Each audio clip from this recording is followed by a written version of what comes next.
13과 내용은 출애굽기부터 시작하게 됩니다. 자, 본문은 출애굽기 3장에 하나님께서 모세를 시내산에서 부르셔서 만나주시는 그런 장면입니다. 자, 이스라엘 백성들은 이제 애굽에서 생육하고 번성하게 되었고요. 그래서 하나님께서 계획하신 때가 되어서 주님은 이제 그들을 애굽에서 건져내서 출애굽시키시고 가나안 땅으로 데리고 가시려고 하셨습니다. 이 모든 것을 위해서 하나님께서 이제 모세를 부르시는 그런 장면이 나타나게 되는 거죠. 자, 하나님께서 이 모세를 부르신 이유는 분명합니다. 무엇냐 하면 아브라함 언약을 이루게 하시기 위해서예요. 자, 아브라함 언약은 땅을 주시고 그리고 그 땅에서 큰 민족을 아브라함의 후손들이 이루어서 열방을 향한 복의 통로가 되는 것 아니겠습니까? 그들이 이제 요셉 때 애굽 땅에 내려와서 이제 지내게 되고 시간이 지어서 이제 노예로 지내고 있기 때문에 하나님께서는 하나님의 시간에 그들을 애굽에서 건져내셔서 가나안 땅으로 가서 거기서 아브라함의 약속의 자손으로 살아가도록 하시는 거죠. 그래서 우리가 보았던 원복음부터 나온 창세기의 모든 약속들이 지금 또 출애굽기에서 이루어져서 예수님께로 흘러가고 있다, 이렇게 이야기할 수가 있겠습니다. 자, 그래서 하나님은 이 일을 시작하시기 위해서 모세를 부르셨습니다. 시내산, 또 같은 이름이 호렙산인데요. 거기서 부르셨습니다. 자, 1절부터 5절을 읽어보면 이제 그 떨기나무가 불이 붙었는데 타고 있지는 않죠. 하나님의 신현이 나타난 것입니다. 하나님이 나타난 것이죠. 그래서 모세에게 말씀하셨습니다. 내 발에서 신을 벗으라. 신을 벗는다는 것은 복종하고 순종하고 또 내려놓고 권리를 포기하고 또 하나님을 경배하는 그런 의미가 있는 거 아닙니까? 자, 하나님께서는 여기서 모세에게 굉장히 중요한 이제 가르침을 하나 보여주시게 됩니다. 어떤 내용이냐? 여호와 하나님이 어떤 분이신지를 알려주시는 거예요. 그러니까 출애굽의 모든 역사, 일들을 행하시기 전에 하나님이 어떤 분이신지를 보여주시는 것이 출애굽기 3장의 내용입니다. 자, 하나님께서 너는 가서 내 백성을 건져내라 말씀하시자 이 모세가 하나님께 여쭈어봅니다. 제가 가면 백성들이 물을 겁니다. 너를 보낸 하나님이 어떤 분이냐, 그분의 이름이 무엇이냐, 이렇게 물을 겁니다. 제가 뭐라고 대답하겠습니까? 하자 하나님께서 대답할 말을 모세에게 알려주셨습니다. 그 내용이 출애굽기 3장 14절에 나타나 있습니다. 자, 이 구절에서 나오게 되는 이스라엘의 하나님의 이름이 여호와입니다. 우리가 익숙하게 알고 있는 이 여호와라는 이름의 뜻이 무엇인지가 본문 3장 14절에 나오는 거지요. 이렇게 말씀하셨어요. 하나님이 모세에게 이르시되 나는 스스로 있는 자다라고 하셨습니다. 자, 이 스스로 있는 자다라는 말이요. 자, 여러분 외우실 필요는 없지만요. 자, 성경 원어로 에흐예라는 단어입니다. 그렇죠? 그래서 좀 정확히 말하면 에흐예, 아쉐르, 에흐예라는 단어인데요. 여러 가지로 번역이 가능한 그런 단어예요. 자, 이건 영어의 비동사 같이 존재, 뭐 있다, 혹은 뭐뭐가 되다, 뭐 이렇게 번역할 수 있는 단어인데요. 자, 우리말 성경 또 대부분의 번역본들에서는요, 스스로 있는 자다, 이렇게 번역을 했습니다. 자, 이것은 하나님을 자존하시는 하나님으로 이해하는 거고요. 하지만 또 다른 여러 가지 번역들이 또 얼마든지 가능합니다. 그렇죠? 하나님은 또 하시기 원하시는 것, 굉장히 많은, 정말 좀 과장하자면 수백 가지 번역이 가능할 수 있는데요. 그 중에 하나를 표현해 보자면, 그렇죠? 하셔야 하는 일을 하실 수 있는 분이다. 그래서 하나님은 전능하신 분이시다. 이렇게 이해할 수도 있습니다. 자, 그래서요, 요 에흐예란, 그렇죠? 이런 하나님을 1인칭으로 표현한 말이에요. 그래서 영어 성경 같은 데 보면 I am, 나는 I am이다, 이렇게 되어 있는 경우들이 있죠. 1인칭으로 표현한 말이에요. 그런데 이것을, 자, 우리는 하나님을 3인칭으로, 그분으로 이제 표현을 해야 되니까 3인칭으로 바꾸게 되면 여호와가 되는 겁니다. 그렇죠? 그래서 여호와 하나님은요, 스스로 있는 자다라는 표현의 3인칭 표현 방식이 되겠습니다. 여러분, 이 여호와라는 이름이 이 어떤 맥락에서 지금 주어지고 있는 거지요? 모세를 보내셔서 아브라함 언약을 이루기 위해서 출애굽을 시키신다라고 사명을 주시는 맥락에서 지금 사용되고 있는 거 아닙니까? 다시 말해서 나는 아브라함에게 준 약속을 반드시 이룰 것이다. 왜냐하면 나는 스스로 있는 자존하는 하나님이고 무엇이든지 할 수 있는 전능한 하나님이기 때문이다. 이런 의미가 되는 것입니다. 그래서 우리는 이 여호와라는 이름을 이스라엘의 하나님의 고유 명칭으로 이해하게 되는 것이고, 그래서 여호와라는 이름을 언약의 이름이다. 그래서 언약신명이다라고 우리는 이해하게 되는 것입니다. 하나님은 어떤 분이시지요? 여호와 하나님이십니다. 그분은 모든 것을 반드시 약속을 성취해 주시는 그런 하나님이세요. 지금 이집트에서 노예 생활을 하고 있고 건진받을 가능성이 전혀 없어 보이고, 모세는 광야로 쫓김을 받아가지고 지금 40년 동안 광야에서 아무것도 가지지 못한 채 실패한 사람 같은 인생을 살아온 그런 순간입니다만은, 그러나 하나님께서는 여호와 하나님이 되셔서 모든 것을 시작하시고 모든 것을 이루실 겁니다. 이것이 우리의 고백이 되어야 하겠지요. 우리가 믿는 하나님은 여호와 하나님, 언약을 이루시는 스스로 계시는 분이시다라는 사실 우리가 기억하고 가르칠 수 있으면 좋겠습니다. 자, 14과로 들어가 보도록 하지요. 그래서 이렇게 하나님의 부르심을 받아서 여호와 하나님의 이름으로 나아가게 된 모세가 이스라엘 백성들이 가게 됩니다. 그래서 그들을 출애굽시키려고 했어요.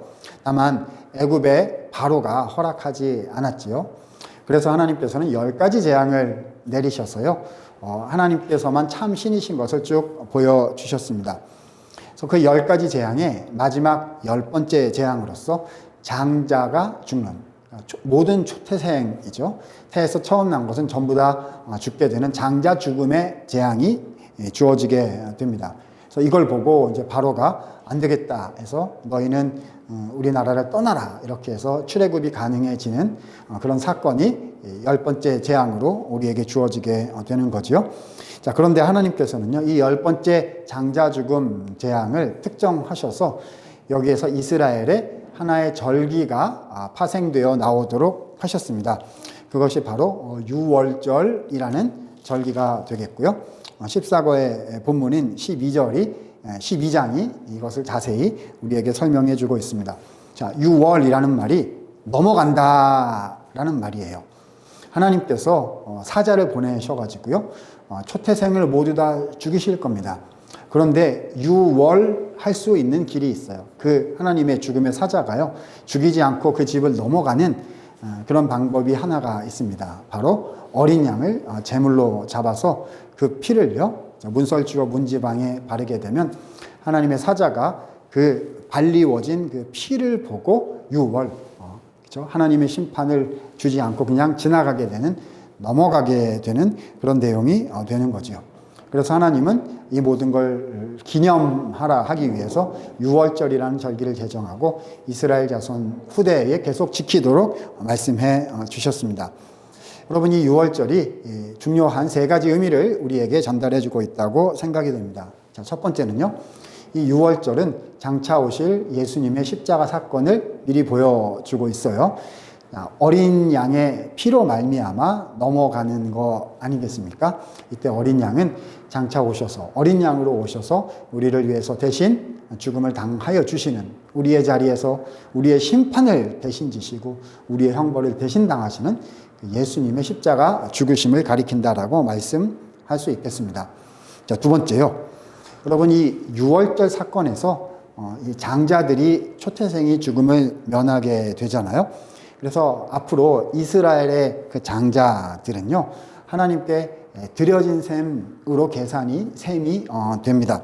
그래서 어떻게 계산하느냐? 12지파 중에서 그 레위지파를 선택을 해서 하나님께 특별히 드려서 바치는 그런 구약의 규정이 있게 되고요. 그래서 그 레위지파 사람들이 이스라엘 12지파의 장자들을 대신하여 주님께 드려진 것으로, 거룩하게 드려진 것으로 생각이 됩니다. 자, 그리고 그런 레위 지파 중에서는 또 제사장 가문이 더 특별하게, 또 제사장 가문 중에서는 대제사장이 또 특별하게 하나님께 나아가는 그런 연결고리들도 또 나타나게 되는 거죠. 이것은 신약교회가요, 모든 사람들 중에서 하나님의 신약교회가 예수 그리스도로 말미암아 하나님께서 하나님 앞에 제사장적인 역할로 하나님께 드려지게 되는 그런 내용들을 또 설명해 주고 있는 신약의 교회를 보여주고 있는 내용이다 할 수가 있겠습니다. 세 번째는요, 하나님께서 이 유월절을 후손들에게, 자녀들에게 가르쳐서 지키게 하셨습니다. 예수님의 십자가 사건을 우리가 기억하고 그 십자가 은혜를요, 우리가 다음 세대에 잘 전달하고 가르치고 전파하고 증거하는 것이 중요하다는 사실을 우리는 유월절 사건에 대한 하나님의 명령을 통하여 배우게 되는 것입니다. 자, 이제 15과에 대해서 말씀을 드리도록 하겠습니다. 자, 15과는요, 또 한 번의 언약에 대한 내용이 나타나게 되기 때문에 이 부분은 설명드릴 내용이 좀 있습니다.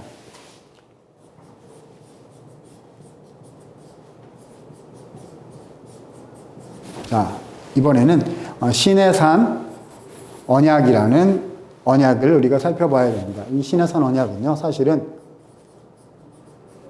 모세 언약이라고 부르기도 합니다. 아브라함에게 주신 언약이 아브라함 언약, 모세에게 주신, 모세를 통해서 주신 언약이 이제 모세 언약인데요. 그 중에 신의 산에서 받았다라고 해서 신의 산 언약이라고 부르게 되는 언약이 나오게 됩니다. 이 신의 산 언약은요, 그렇죠? 공동체인 이스라엘 민족들에게 주신 언약입니다. 그래서 이스라엘 민족이 공동체로서 왜 존재하느냐를 보여주는 거예요. 그러니까 신약 성경으로 보자면 우리 교회가 이 땅 가운데 왜 존재하느냐를 보여주는 그 내용이 이 신의 산 언약에 기초하고 있다, 이렇게 말씀드릴 수가 있겠습니다. 자, 핵심 내용이 출애굽기 19장 5절과 6절에 나오고 있습니다. 5절에 보면은요, 세계가 다 내게 속하였나니 너희가 내 말을 잘 듣고 내 언약을 지키면 너희는 모든 민족 중에서 내 소유가 되겠고. 자, 6절이 중요합니다. 너희가 내게 대하여 제사장 나라가 되며 거룩한 백성이 되리라 라고 하셨습니다. 자, 그림을 그려서 설명을 드려보도록 하겠습니다. 자, 이게 열방들이 있습니다. 민족들이 있어요. 자, 그리고 하나님이 계십니다. 자, 여러분, 하나님과 열방들과의 관계는 바벨탑 사건 이후로 틀어진 관계가 되었단 말입니다. 이렇게 흩으셨잖아요. 그런데 주님은 그때 한 사람 아브라함을 불러내어 열방을 회복하는 복의 통로로 삼으시겠다라고 하셨죠. 자, 이 약속이요, 이제 시내산에 와서 이스라엘 민족 전체에게 해당되는 시내산 언약이라는 모습으로 나타나게 된 거죠. 자, 여기 보면 하나님께서 이 중에 이스라엘 민족을 불러내셨다 했습니다. 근데 이스라엘 민족을 특별히 내 소유로 삼겠다라고 하셨어요. 자, 이것은 원어를 의미를 살려서 해석을 하면은 특별한 소유로, 보배로운 소유로 부르셨다, 이렇게 이해할 수 있습니다. 그런데 이들이 해야 하는 역할이 여기서 뭐인 걸까요? 그들의, 이스라엘 민족이 이 하나님과 열방 사이에서 해야 하는 역할을 두 가지로 표현하셨어요. 제사장 나라, 거룩한 백성입니다. 자, 거룩한 백성을 위에다가 쓰고요, 제사장 나라를 밑에다가 써보도록 하겠습니다. 자, 첫 번째 이스라엘 민족은 이 그림에서요, 거룩한 백성입니다. 여러분, 거룩이라는 의미는요, 구별됐다, 구별이라는 뜻이에요. 구별됨. 그렇죠? 자, 어디에서부터 구별된 걸까요? 열방에게서 이스라엘을 건져내셨으니까 열방들과는 구분된다는 거죠. 어디에로 구별된다는 거죠? 하나님께로 소유가 되어서 하나님의 소유, 하나님께로 구별되었다는 겁니다. 그러니까 더 이상 열방에 속하지 않고 하나님께 속하게 되었다. 열방에서 나와서 하나님 소유가 되었다. 이것을 거룩한 백성이라고 부르는 겁니다. 여러분이 거룩한 백성이 됐다면 어떻게 해야 될까요? 그렇죠? 하나님을 닮은 거죠. 하나님을 닮은 삶을 살아가게 되는 겁니다. 창세기 1장의 단어로 표현하자면 하나님을 닮은 하나님의 모양이라는 단어로 우리가 약속이 이렇게 진전되어 온 것을 설명할 수가 있겠죠. 그래서 세상과는 다르게 이스라엘은 이제는 열방과는 다르게, 세상과는 다르게 하나님을 닮은 삶, 거룩한 삶을, 구별된 삶을 살아가야 하는 겁니다. 그래서 하나님께 속하게 됐다. 그래서 하나님을 향한 방향성, 위를 향한 방향성, 위쪽, 하늘을 향한 방향성이라고 얘기할 수 있겠죠. 자, 그런데 또 하나가 있어요. 제사장 나라입니다. 여러분, 제사장이란 어떤 뜻입니까? 제사장은요, 다른 사람을 도와주는 역할을 하는 사람들입니다.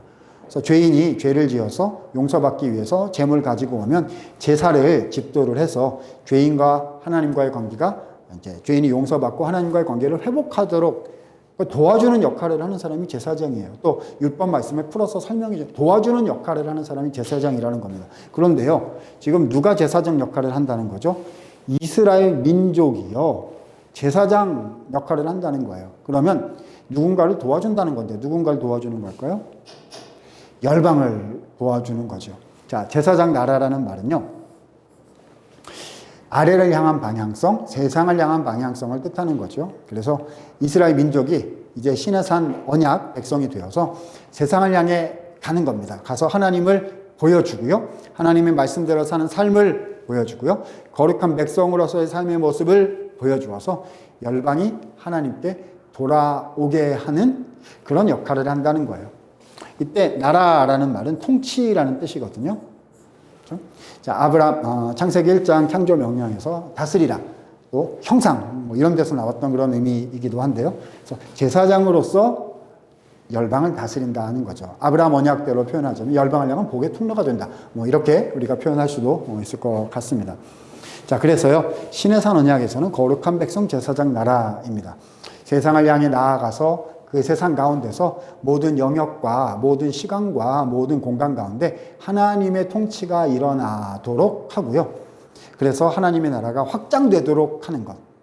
그래서 그들이, 모든 백성들이, 모든 민족이 하나님께로 다시 돌아와서 모든 공간이 거룩한 공간, 모든 시간이 거룩한 시간, 모든 사람들이 거룩한 민족이 될 수 있도록 나라와 민족과 열방과 그 모든 것들 가운데 하나님의 나라를 세워가는 것. 그 공동체의 역할을 우리는 신의 산 언약에서 발견할 수가 있는 것입니다.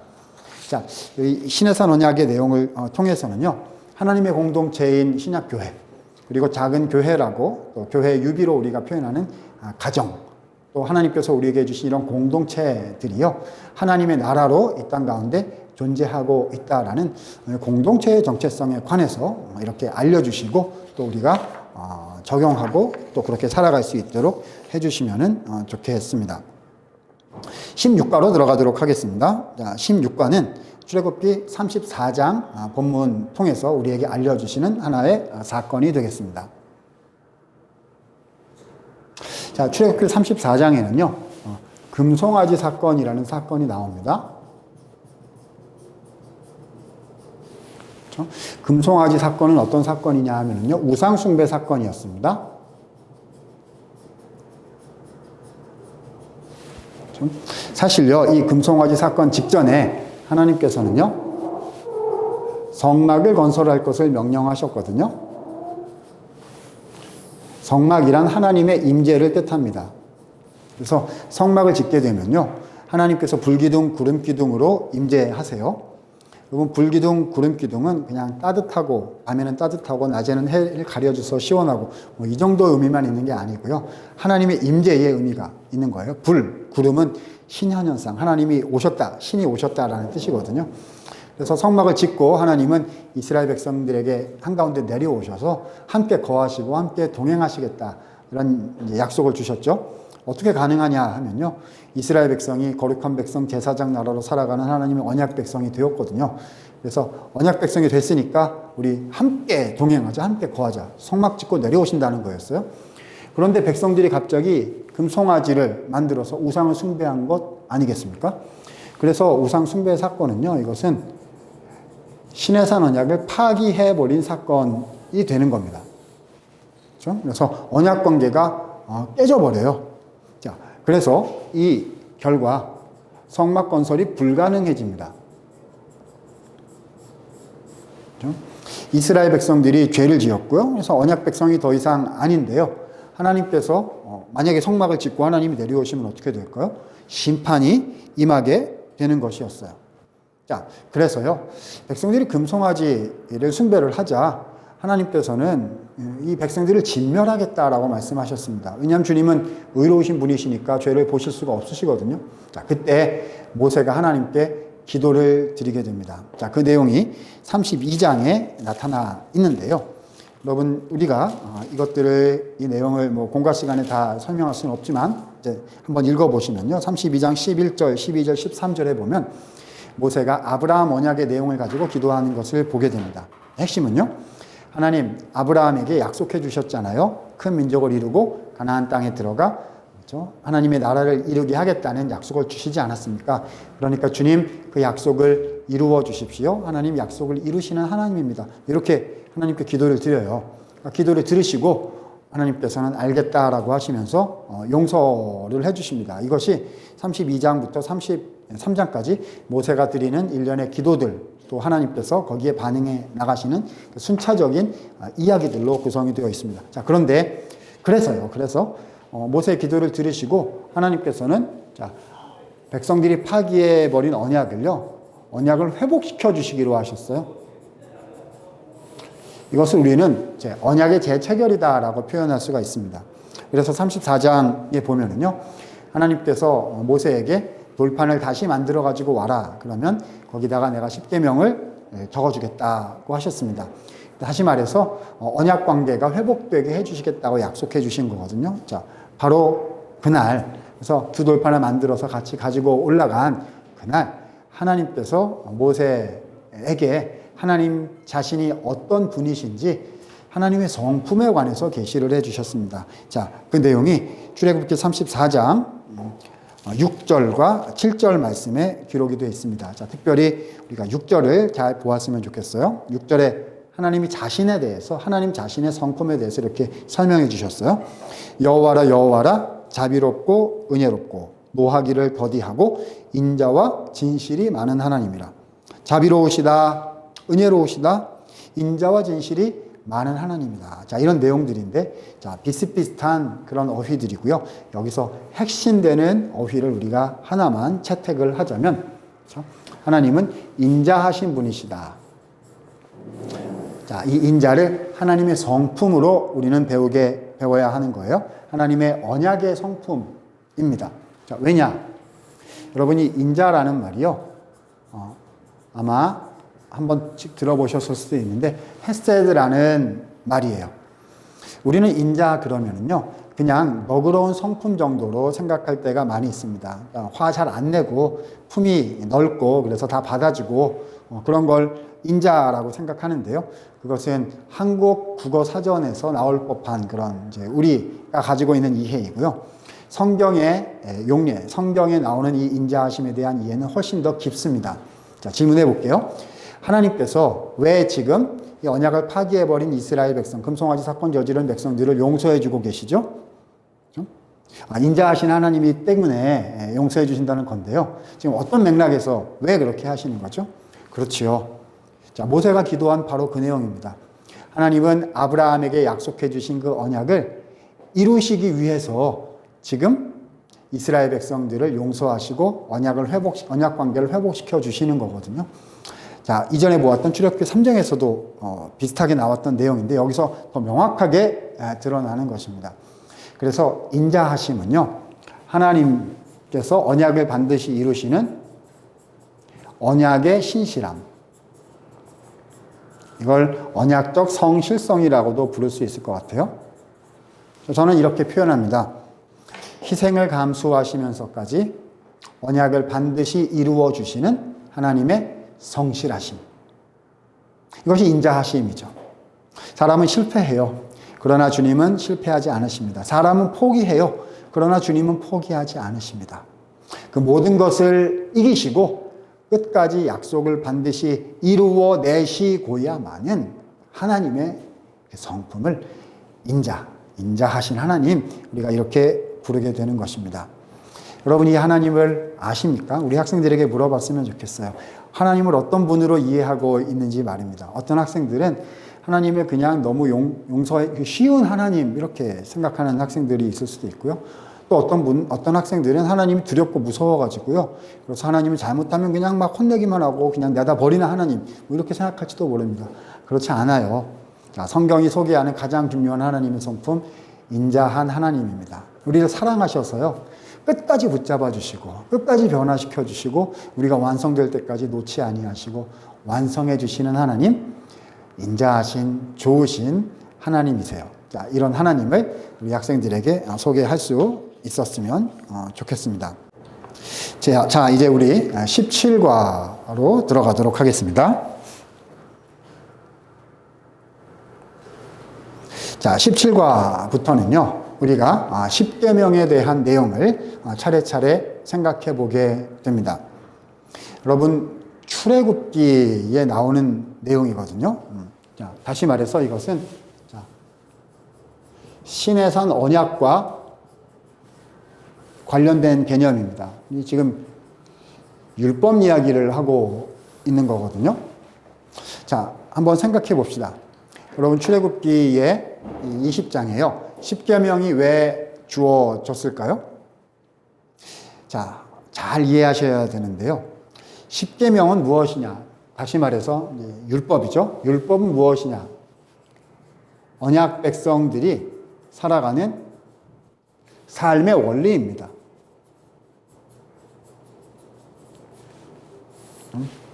하나님 율법을 왜 주셨을까요? 너네가 이 율법을 잘 지키면 그때 내가 너희를 내 언약 백성으로 삼아 주겠다. 테스트해보고, 율법 지키는 테스트해보고, 잘하면 언약 백성 시켜주겠다. 잘 못하면 언약 백성 안 시켜주겠다. 이런 걸까요? 아닙니다. 그렇지 않습니다. 10계명, 율법이 주어진 것은요, 이스라엘 백성들이 하나님 언약 백성이 되었기 때문에 이제부터는 율법을 지키면서 살아야 된다. 그래서 율법을 주신 거예요. 왜죠? 자, 아까 나왔던 정체성. 자, 거룩한 백성, 제사장 나라로 살아내야 되거든요. 열방을 향한 복의 통로로 살아내야 되거든요. 그래서 세상을 하나님의 나라로 다시 회복시키는 일들을 담당을 해야 되거든요. 물론 이것은 우리 힘으로 할 수 없죠. 장차 오셔서 예수 그리스도께서 하시고 그 은혜로 되는 일이에요. 자, 그러니까 구약 성경이든 신약 성경이든요, 이 율법을 우리에게 주신 이유는 정확히 말하면 뭐죠? 이 약속의 핵심이신 예수님으로 말미암아 우리가 구원을 받았고요. 그렇죠? 예수님 믿음으로 구원 받았고, 그래서 그 구원 받은 백성이 거룩한 백성 제사장 나라로 하나님 나라를 다시 세워가는 삶을 살아가려면, 그러면 어떻게 살아야 됩니까? 그렇죠? 그 기준을 주시고 원리를 주시고 어떻게 살아야 되는지 구체적인, 그렇죠? 그 말씀을 주십시오. 그래서 주어지게 된 것이 율법인 거예요. 율법은 하나님 나라 백성들의 삶의 원리로 주어진 것이지 율법을 지켜서 구원을 받으라고 주어졌던 게 아니라는 사실, 여러분 분명히 기억하셔야 됩니다. 구약 성경에서는 율법을 통해서 구원을 받는다. 아닙니다. 절대로 안 됩니다. 구약 성경에도요, 장차 오실 예수님을 믿음으로 구원을 얻는 거고요. 그럼 율법은요, 그 예수님을 믿는 백성들. 자, 요 출애굽기 맥락에서는 시내산 언약을 통해서 하나님 언약이 된 그 하나님 백성들이 어떻게 살아가야 되는지를 보여주시기 위해서, 그래서 율법을 10계명을 주신 것이다. 우리는 그렇게 설명을 해야 되는 겁니다. 자, 그래서 10계명에 대해서 말씀을 드릴 텐데요. 자, 17과에서 그 첫 번째를 우리가 다루게 됩니다. 자, 이 10계명은요, 크게 두 부분으로 우리가 나누어 볼 수가 있을 것입니다. 자, 1계명부터 4계명, 그 다음에 5계명부터 10계명, 두 부분으로 나눌 수가 있지요. 1계명부터 4계명은 대신계명, 그래서 하나님에 대해서 우리가 하나님을 어떻게 섬길 것인지, 하나님을 어떻게 대하여야 할 것인지에 관한 내용이 되겠고요. 5계명부터 10계명은 대인계명이라고 해서 자, 이웃에 대해서 어떻게 해야 될 것인지를 보여주는 내용이라고 할 수가 있겠습니다. 자, 그 중에 오늘 17과에서 다루는 것은 자, 대인계명 중에 첫 번째 세 가지 계명에 대해서 다룰 수가 있겠습니다. 자, 1계명, 2계명 좀 유사해 보이죠? 1계명은 자, 하나님 외에 다른 신을 너에게 두지 말라. 하나님만 섬겨야 된다라고 말씀해 주신 계명이 되겠고요. 제 2계명은요, 형상을 만들지 말라는 거예요. 그래서 뭐 하늘에 있는 것이든 뭐 땅에 있는 것이든 어디에 있는 것이든 상을 만들지도 말고 절하지도 말라는 겁니다. 1계명과 2계명이 서로 이제 상관이 되어 있기는 하지만 그렇지만 내용이 좀 또 구별되어 있다는 점 아실 수가 있겠지요. 자, 그래서 하나님만 섬겨야 된다는 겁니다. 여러분, 왜 형상 만들면 안 되는 거죠? 자, 우리 사람이 하나님의 형상이고요. 열방에 대해서는 이스라엘 백성이 주님의 거룩한 백성 제사장 나라로 하나님을 보여주는 그런 존재인 거거든요. 신약으로 말하자면요, 이 세상에 하나님을 보여줘야 되는 존재는 그렇죠? 어떤 눈에 보이는 어떤 물건이 아니라 신약 교회, 예수 그리스도의 몸된 교회 공동체가 하나님의 형상으로 세상의 주님을 보여주는 통로, 복의 통로가 되는 거죠. 자, 그래서 하나님만 섬겨야 되고요. 눈에 보이는 거를 섬기지 말라고. 또 가나안 땅에 들어가면 수많은 눈에 보이는 우상들이 있어서 그거를 따라서 우상 숭배하게 될까봐 또 주신 그런 말씀이시기도 하실 겁니다. 3계명은요. 여호와의 이름을 망령되이 일컫지 말라. 그래서 하나님의 이름을 존중해야 된다라는 뜻을 주셨습니다. 다양한 해석이 가능하고요. 자, 기본적인 내용은 하나님의 이름을 함부로 사용하지 말라. 여호와의 이름을 존중하고 거룩하게 여기고 극진히 모셔야 된다. 이런 내용이 되겠습니다. 그 중에 또 하나 생각해 볼 수 있는 것은 하나님의 이름이 여호와이신 것을 기억해야 된다는 거죠. 여호와, 우리가 출애굽기 3장 부분에서 보았듯이 언약 신명이에요. 언약을 반드시 이루시는 자존하시고 전능하신 하나님. 자, 그런 의미를 여호와라는 하나님의 이름이 담고 있는 거였죠. 그러니까 여호와라는 이름을 망령되이 사용하지 말라는 것은요, 우리가 그냥 하나님 여호와 그 이름만 아무 생각 없이 그냥 사용하면서 하나님이 어떤 분이신지 알지 못하고 그분이 언약을 이루시는 것을 믿지 못하고 또 언약의 말씀대로 율법에 순종하지 못하고 여호와를 여호와로 대해드리지 못하는 그런 삶을 살면 안 된다는, 하나님을 하나님답게 모셔야 된다는 그런 의미도 들어있는 거죠. 적극적으로 하나님을 잘 섬겨야 된다는 그런 의미가 또 3계명에 들어있다라고 말씀드릴 수가 있겠습니다. 학생들에게 이런 내용 말씀하시면서요, 우리가 예수님의 은혜로 구원받은 백성들이기 때문에 하나님의 율법 10계명을 지켜나가야 한다라고 알려주시면 되리라 생각됩니다. 18과 말씀을 드리도록 하겠습니다. 자, 18과는 계속해서 10계명 내용 다루는 부분인데요. 특별히 18과는 제4계명, 하나님께 대한 계명들 중에 제4계명인 안식일 규정에 대한 내용 설명이 되겠습니다. 사실 이 안식일에 대한 설명은 좀 복잡하고 또 교회에서 질문을 또 많이 하시기도 하는 그런 내용입니다. 자, 왜냐하면 본문이 이렇게 설명하고 있기 때문입니다. 자, 본문 출애굽기 20장 말씀에 보시면요, 8절부터 11절이 안식일을 설명하시는데요. 그래서 안식일을 구별하여 거룩하게 지켜라. 자, 왜 그렇게 해야 하느냐? 11절에 보니까요. 엿새 동안에 하나님께서 모든 만물을 만드시고 일곱째 날에 쉬셨기 때문이다 라고 말씀을 하셨습니다. 여기 안식이라는 단어, 일곱째 날에 안식하셨다. 여기서 안식일이라는 개념이 나오게 되는 거겠지요. 근데 이것 때문에 우리가 여러 가지 질문들을 종종 하곤 합니다. 구약시대의 안식일은요, 제7일이었어요. 그러니까 일, 월, 화, 수, 목, 금, 토요일이거든요. 금요일 해질 때부터 토요일 해질 때까지, 그러니까 토요일이죠. 토요일을 안식일로 지킨 건데, 우리는 신약시대에 들어와서는 주일을 지키지 않습니까? 주일은, 그러니까 요일로 말하자면 일요일이잖아요. 그래서 왜 토요일에서 일요일로 바뀐 겁니까? 뭐 이런 질문도 하시고요. 또 이 안식일 규정을 그대로 지키는 겁니까? 이게 안식일인 겁니까? 주일 지키는 게 안식일과 똑같은 겁니까? 이런 질문들을 하십니다. 자, 설명을 자세히 드리자면 매우 복잡할 텐데요.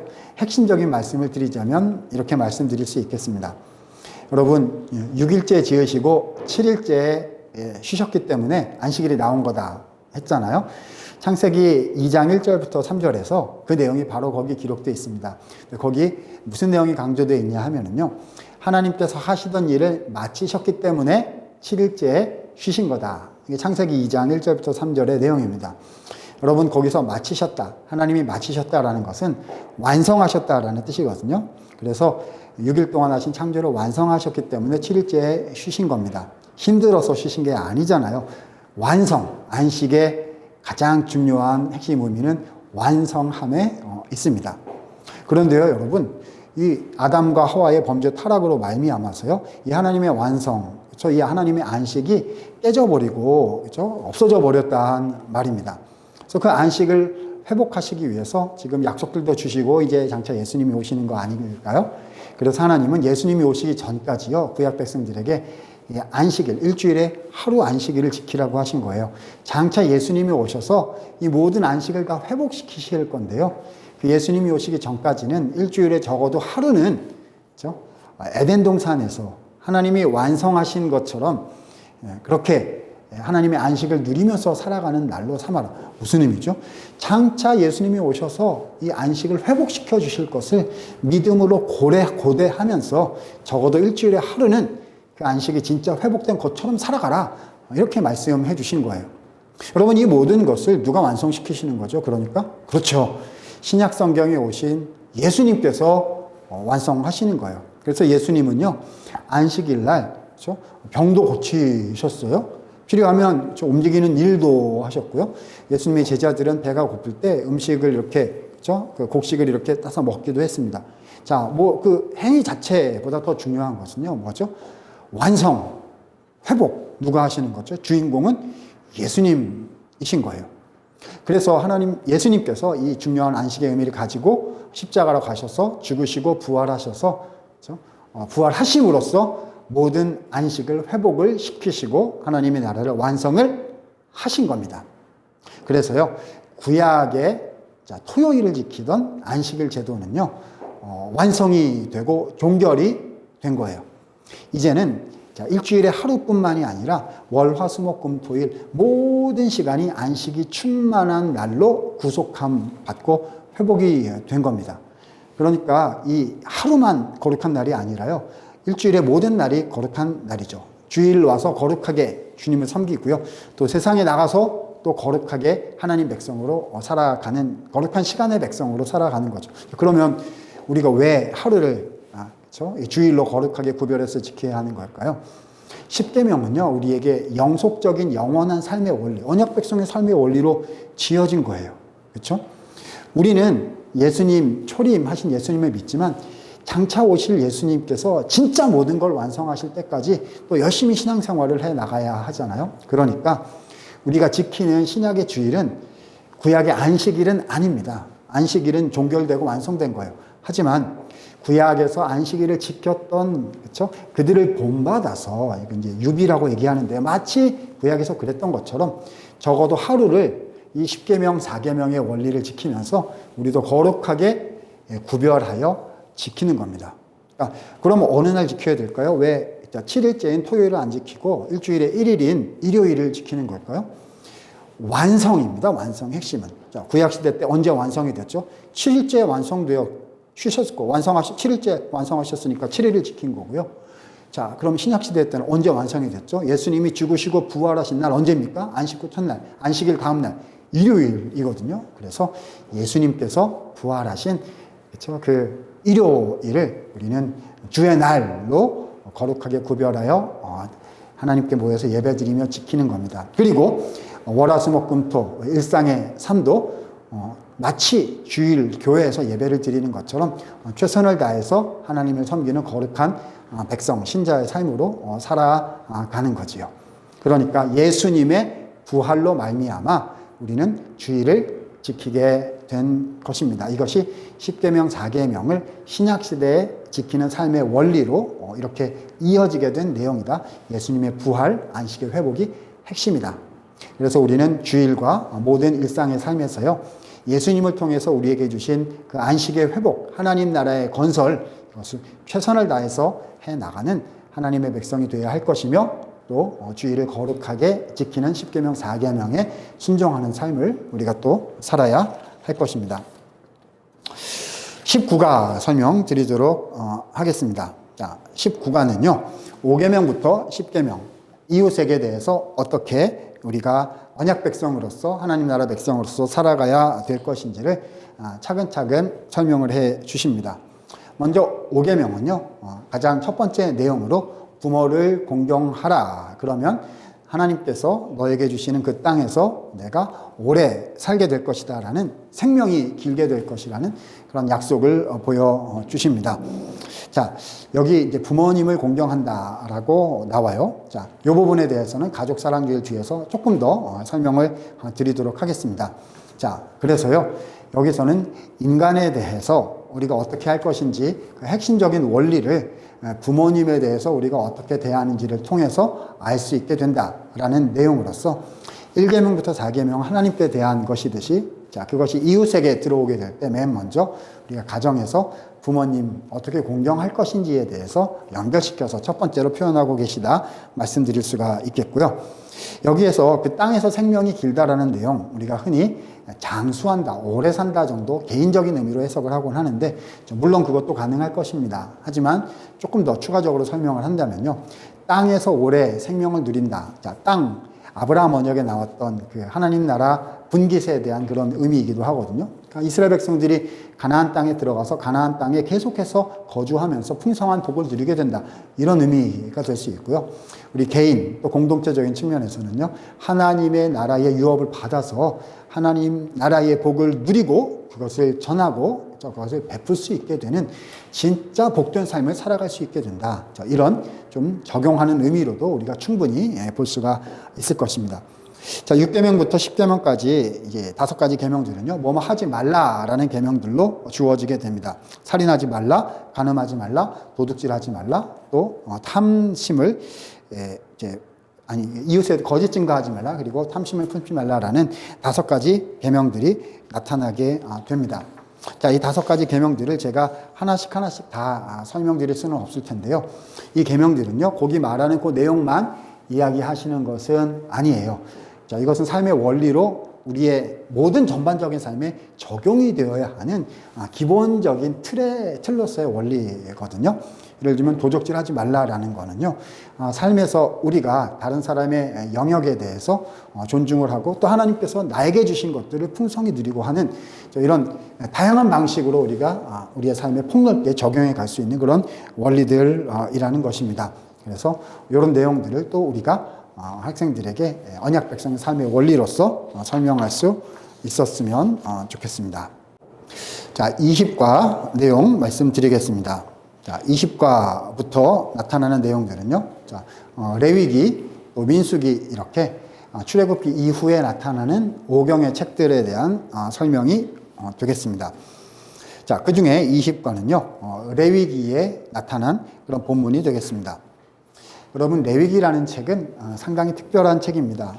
어떤 사건 모습이 나타나지는 이제 않고요. 주로 하나님께 제사를 어떻게 드려야 되는지에 대한 그런 설명들이 나오고요.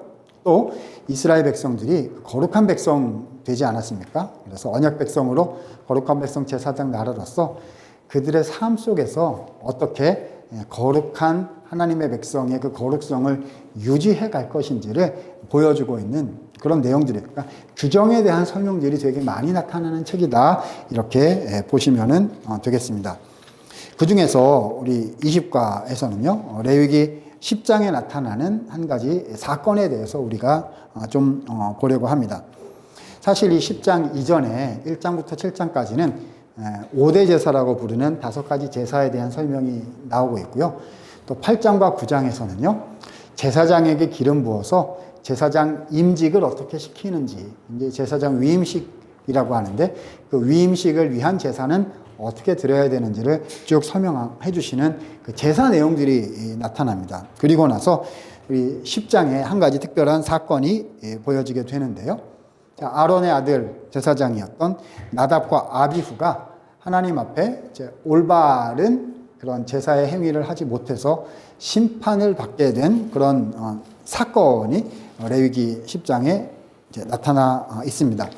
자, 그래서 이들이 심판받은 이유가 무엇이냐, 죽게 된 이유가 무엇이냐라는 여러 가지 설명들을 우리가 이제 해볼 수 있습니다. 근데 이제 본문은 무엇이라고 얘기하냐 하면은요, 다른 부를 여호와께 드렸기 때문이다. 이제 그런 이제 표현이 나오는데 이것이 무엇을 정확히 설명하고 있는지 우리가 알 수는 없습니다. 이 다르다라는 말은 이제 원래 다른 영역에 속했다라는 이제 그런 뜻인데요. 그래서 이렇게 설명하는 것이 적절하리라 여겨집니다.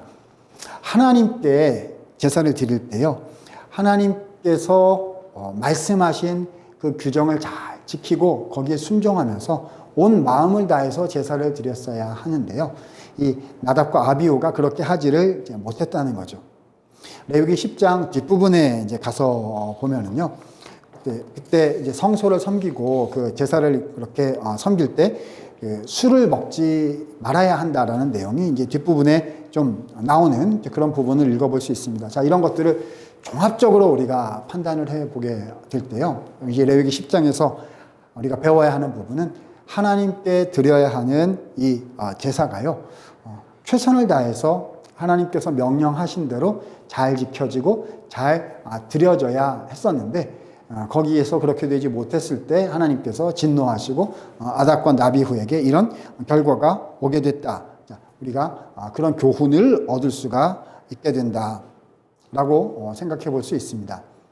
자, 이 레위기 10장의 교훈은요, 언약 백성들이 어떻게 하나님 앞에서 살아야 하는지에 대한 중요한 교훈을 우리에게 전달해 주고 있어요. 율법 주셨잖아요. 또 제사 규정들 주셨잖아요. 그래서 하나님의 말씀을 있는 그대로 순종하고 잘 지키면서 살아가야 하는 것이 언약 백성의 삶이다. 제사장들이 그렇게 살았어야 하는 것처럼 제사장 나라로서의 언약 백성들이 그렇게 살아야 했다는 점 우리가 기억할 수 있으면 좋겠습니다. 자, 또 한 가지 유비적인 관계로 얘기를 해보자면요, 이러한 언약 백성으로서 하나님의 규정을 잘 지키면서 주님과 관계를 맺어야 했다는 이 나답과 나비후 사건의 가르침을 우리는 우리가 신약교회의 예배에 적용을 해볼 수가 있을 것 같아요. 여러분, 구약 성경의 제사가 신약 성경의 예배랑 이렇게 똑같은 것이 아닙니다. 구약 성경의 모든 가르침들이 신약 성경에 다 완성되는 거거든요. 그래서 1:1 등가로 구약의 제사와 신약의 예배를 연결시킬 수는 없습니다. 하지만 오늘 본문의 가르침을 적용을 시켜볼 수 있겠죠. 왜냐하면 우리가 신앙생활 할 때 가장 기본과 기초가 되는 것이 예배일 거고요. 또 이 예배에 대한 가르침을 우리가 구약시대 제사로부터 또 배울 수 있는 그런 실천적인 내용들이 있기 때문이죠. 우리가 하나님께 예배를 드릴 때요, 하나님이 정하신 성경의 원리에 따라서 하나님을 존중히 여기면서 최선을 다해 준비해서 하나님께 예배를 드리고 말씀을 듣고 주님을 만나야 한다는, 주님께 예배를 올려드려야 한다는 사실을 알 수가 있을 것입니다. 또 우리의 예배는 우리의 삶으로 확장되는 삶의 예배이기도 하잖아요. 그래서 일, 월, 화, 수, 목, 금, 토, 우리가 일주일에 7일, 또 월요일부터 토요일까지는 우리가 일상을 통해서 하나님께 거룩한 예배를 삶으로 드리는, 나답과 아비후처럼 하지 않고 하나님께서 정하신 성경의 명령대로 주님 앞에 살아가는 그런 하나님 말씀에 순종하는 백성들이 되어야 한다고 우리 레위기 10장 말씀이 알려주고 있다 말씀 드릴 수가 있겠습니다. 21과 말씀 드리겠습니다. 21과는 민수기에 대한 내용이 되겠습니다. 민수기 13장, 14장에 나오는 사건이지요. 자, 여러분, 민수기라는 책은요, 레위기와는 좀 다릅니다. 자, 민수기는 여러 가지 사건들이 쭉 스토리들이 설명되어 있는 책이에요. 그래서 광야의 책이다, 광야 40년의 책이다, 이렇게 우리가 부르게 됩니다. 자, 출애굽을 해서 성막을 세웠다는 것이 출애굽기까지 나왔잖아요. 그럼 그 다음에 어떻게 됐을까요? 가나안 땅에 들어가기 전에 광야에서 40년을 방황하게 됩니다. 그래서 그 시절 이야기를 기록해 놓은 것이 바로 민수기라고 할 수가 있겠습니다. 자, 그런데 왜 광야 40년을 방황을 하게 된 걸까요? 바로 가나안 땅에 들어가서 정복전쟁하고 땅을 차지하면 됐을 것을 왜 방황하게 됐을까요? 거기서 이스라엘이 그렇게 된 이유는 무엇이고 우리가 배워야 될 교훈은 뭘까요? 자, 이런 내용들이 축약하여 우리에게 전달되는 게 민수기 13장, 14장, 우리 21과의 내용이 되겠습니다. 하나님께서는요, 이제 가나안 땅에 들어가기 전에 12정탐꾼을 이제 보내도록 하셨죠. 그래서 한 지파에서 한 명씩, 12명씩 가서 그 가나안 땅을 정탐하고 오게 하셨습니다. 그래서 12명이 가게 됐고요. 그 중에 우리가 알고 있는 여호수아, 갈렙이라는 인물들도 포함이 돼 있었지요. 그래서 가서 보니까 정말 젖과 꿀이 흐르는 풍요로운 땅인 거예요. 그런데 그 땅에 있는 그 이방 민족들이 너무 힘이 세고 전쟁하는데 강해 보이는 거죠. 그래서 12명이 돌아와서 이스라엘 백성들 앞에 이제 보고를 합니다. 여호수아와 갈렙만 갈 수 있다. 하나님께서 그 땅을 우리에게 주실 것이다. 이렇게 얘기를 했고요. 나머지 10명은 그 땅 백성이 너무 강함으로 우리는 거기 가면 이 전쟁에서 질 거고 패배당할 거고 모두 죽음을 당할 거다. 그렇게 보고를 하게 됩니다. 그래서 이 두 보고를 이스라엘 총회가요. 어떻게 그 보고를 받고 그 보고에 대해서 어떻게 반응할지를 결정을 하는 내용이 13장, 14장 앞부분까지 나타나고 있습니다. 자, 어떤 걸 받았을까요? 10명의 보고를 채택을 합니다. 그래서 우리가 새로운 지도자를 세우고, 이제 모세, 아론 버린다는 거죠. 그래서 새로운 지도자를 세우고 애굽으로 돌아가자. 뭐 이런 종류의 방향 쪽으로 가게 되는 거죠. 여러분, 민수기 13장, 14장의 사건은요, 또 한 번의 언약 파기 사건입니다. 언약 파기 사건, 우리가 앞서서 보았던 출애굽기 32, 3, 4장에 나온 금송아지 숭배 사건이랑 거의 맥락이 유사해요. 하나님께서 가나안 땅 주실 거를 이 백성들이 믿지를 못한 거죠. 그리고 눈에 보이는 것만 본 겁니다. 그래서 애굽으로 되돌아가자라는 잘못된 결정을 하게 된, 그러니까 자기들이 하나님의 백성인 것을 포기해버린 거고, 아브라함 언약을 이루어 주신다는 하나님의 약속을 저버린 거 아니겠습니까? 그래서 하나님은 언약이 파기되었으니까 이 이스라엘 백성들을 다시 한번 심판하시겠다고 그렇게 선언하시게 돼요. 근데 여기서 모세가 다시 한번 주님께 기도를 드리게 됩니다. 뭐라고 기도를 드리느냐? 핵심 내용은요, 하나님은 인자하신 분이십니다. 이렇게 기도해요. 출애굽기 34장 6절, 우리가 앞서서 보았던 그 하나님의 언약 성품을 알려주신 하나님께서 직접 말씀하셨던 그 주님의 약속의 말씀을 이번에 모세가 가져와서요, 하나님께 그 말씀을 반복해서 그 말씀을 의지해서, 반복해서가 아니고 그 말씀을 의지해서 기도를 드리게 됩니다. 그러자 하나님은 기도를 들으시고요, 이 백성들을 진멸하지 않으시고 그 다음 기회를 주시게 되지요.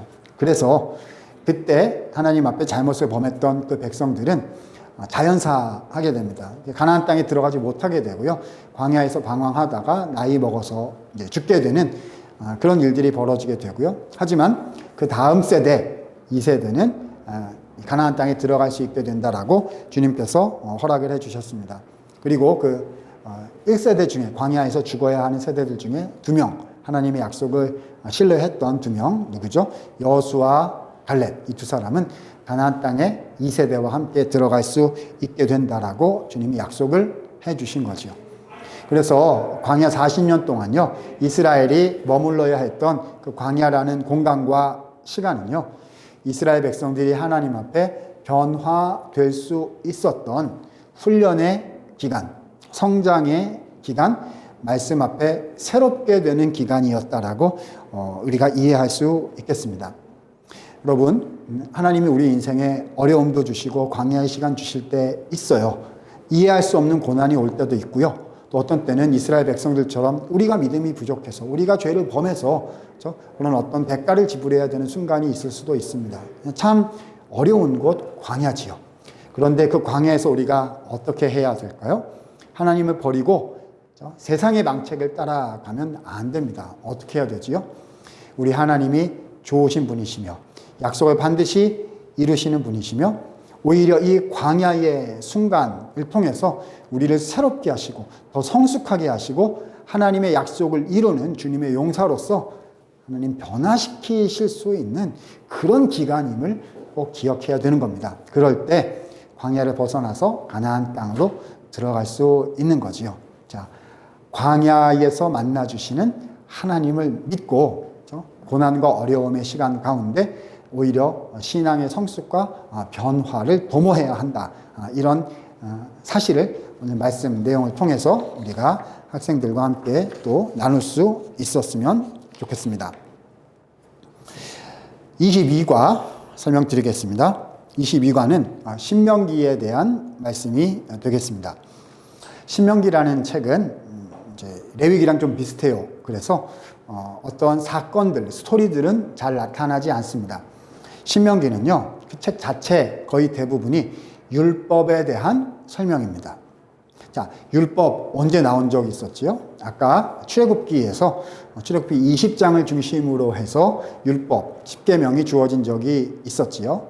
사실 출애굽기에서는요, 20장부터 23장 정도까지가 율법에 대한 내용들이 되겠습니다. 그런데요, 지금 신명기는요, 그런 율법에 대한 내용들을요, 신명기라는 큰 하나의 책, 1장부터 34장 전체를 통해서 우리에게 차근차근 설명해 주고 계세요. 자, 율법은 언약 백성들이 언약 백성으로서 살아가야 하는 삶의 원리를 보여준다고 했지요. 이제 이스라엘 백성들이요, 광야 생활을 끝내고 가나안 땅에 막 들어가려고 합니다. 이제 모세는 곧 죽을 거고요, 여호수아가 바톤을 이어받아서 들어가게 되겠죠. 그 들어가면 하나님 백성으로 살아내야 하잖아요. 그러니까 들어가면 어떻게 언약 백성으로 살아갈 수 있을지 자세하게 풀어서 교육해 주시는 내용이 이 신명기의 내용이다. 이렇게 우리는 신명기의 특성을 이해할 수가 있는 것입니다. 그래서 신명기 5장에 십계명 다시 설명해 주시고요, 신명기 6장부터 그 십계명의 내용을 가나안 땅에서의 삶에 이렇게 구체적으로 적용해 가신 그런 규정, 규례들이 신명기에 쭉 드러나게 되는 겁니다. 자, 그 중에 우리는 하나를, 잘 알려진 하나를 골라서 생각해 보도록 하겠습니다. 22장 본문인 신명기 6장 말씀입니다. 특별히 신명기 6장 4절 이후 본문을요, 우리가 쉐마 본문이다라고 흔히 통칭하게 됩니다. 쉐마라는 말은요, 들으라라는 명령형이 되겠습니다. 자, 쉐마 학교, 쉐마 교육, 우리가 그런 말들 많이 하게 되는데, 들으라라는 뜻이에요. 그래서 쉐마 이스라엘, 이스라엘아 들으라, 이제 거기서 나오게 된 표현인 거죠. 자, 6장 4절부터의 말씀을 간단히 설명을 드리면 이렇게 됩니다.